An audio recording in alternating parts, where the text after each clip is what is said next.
Hey loves, welcome back to another video. I'm going ahead to prep the nails and apply the tips. And the tips are already prepped because we're going to be doing gel. But instead of a hard gel or a gel overlay, we are doing ombre with gel polish, right? So what I always do is to make sure that I prep the tip, and the extra step that I do is just to make sure that I etch the surface of the plastic, right? Just an added protection, to be honest, because you don't want your client nails to be lifting from the tip when it's not meant to. So once all of that prep is done, I go ahead and dust the nails off and apply primer to the nail plate. You may choose to do this before or after applying the gel. That is the gel for the ombre itself. So you could either apply the gel first and then apply primer once you're done, or apply primer and then start with the gel process. So which is what I'm doing. I started with the primer, and once the primer is dry a little bit, I begin applying base coat to the tip of the nail. You might apply base coat, or you may not apply base coat. It's your choice, but I'm applying base coat. Once the base coat is cured in the lamp for 60 seconds, I'm coming in now with the color, and we're using this beautiful pastel orange on the tip. And one advice I'd like to give you is try not to use a lot of polish so that you don't have your product floating all around.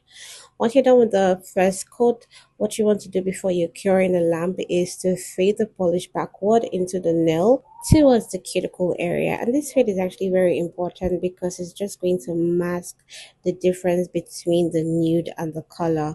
If the color was just a straight line, it's very possible that the color is going to pick through the nude that you're going to be using for the ombre. So better be safe than sorry. Leave these nails a curing in the lamp for a good 30 seconds, and now I'm swiping off the sticky layer from the nails.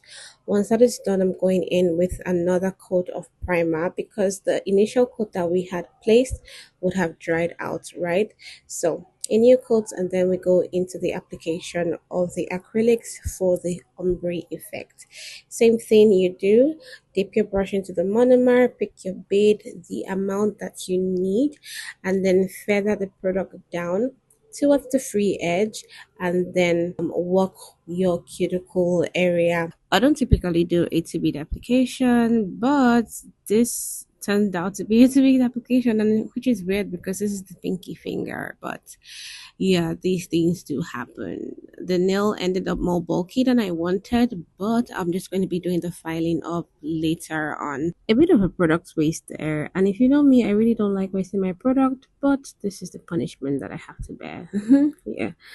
Alright, so we're done with the application. I'm just making sure that the powder is not too watery. Remember that I have gel underneath, and if the powder is too watery, it's just going to slip up all over the nail, and it's just going to be a gooey mess.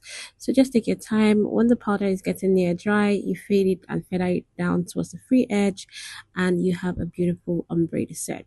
But we are not done. We have to go in with clear powder now to seal up the color that we have on the tip.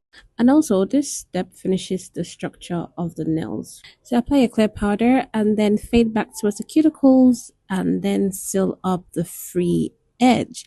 I'm not going to be wasting my product no more, so I'm just going to be using that little bit that is left to finish up with the color coverage and the structure of the nail. And that bit of powder was enough to do just that. I don't know about you, but for me, there's just something about using your products and using them well. I mean, the powders look a lot, but I'd rather not waste any product than, waste product. Do you know that it takes about 4 minutes for acrylics to dry really well? If you did not know, that's the trivia for the day. So, yes.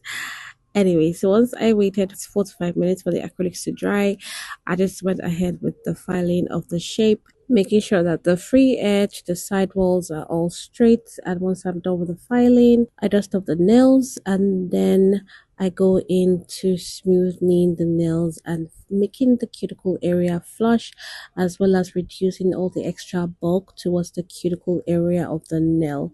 I'm using a large barrel bit to do this, and when I do this, I don't even bother trying to use a buffer anymore.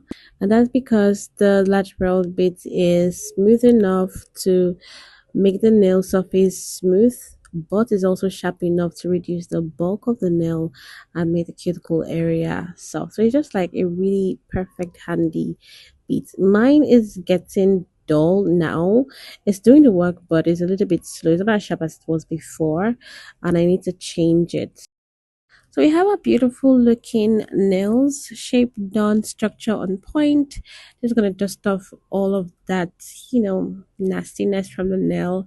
And once that is done, I'm just gonna go ahead and clean the nail surface with a little bit of alcohol. And yes, I know that is a kitchen towel that I cut, but it's doing the job because my lint-free wipe finished on me. I have no choice.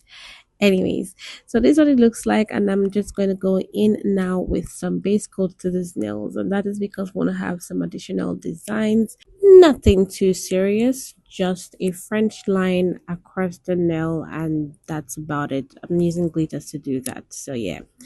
Once I'm done with the base coat, I cure in the lamp, and after curing in the lamp, an important thing to do, very important, is to clean up that sticky layer, because sometimes you can do your art on sticky layers and then the art is just going to fall out. You don't want that. Best to remove the sticky layers and then start your art on the nail. So I decided to use this reflective glitter for the French lines. It's a neon orange reflective glitter. It's called the Flaming Disco Gel. It's by a Nigerian brand called Nail to Go. It's an absolutely beautiful product, and I love it. So yeah, I'm just using that to do the French lines, and once that is done, I'm just going to be curing in the lamp for 30 seconds before going in with my next design. And for that, I'm just going to be having a little bit of white on my palette, and I'm just using a dotting tool to just pick some of that white. And I'm sure you've guessed it already, but if you've not, for formality's sake, this is the hibiscus flower design. It is not my best design to do, to be fair, but I made an attempt at this flower and I'm getting it. So I guess I'm doing something right. So once I'm done with the layout of the hibiscus flower, I go ahead and finish up with the detailing of the flower. And that's just about it. I cure the lamp and I apply my top coat. I really hope you've been enjoying this video. It was an honor filming for you. And do not forget that if you have any comments or questions, just ask them in the comment section. Like this video and subscribe to my channel, guys. I really appreciate you. Finishing up now with some top coat which I cure in a lamp, and this is the final result. I am absolutely in love with it. My client also loved the finished look too. I'll be seeing you very soon on another video. To take care of yourself. Bye.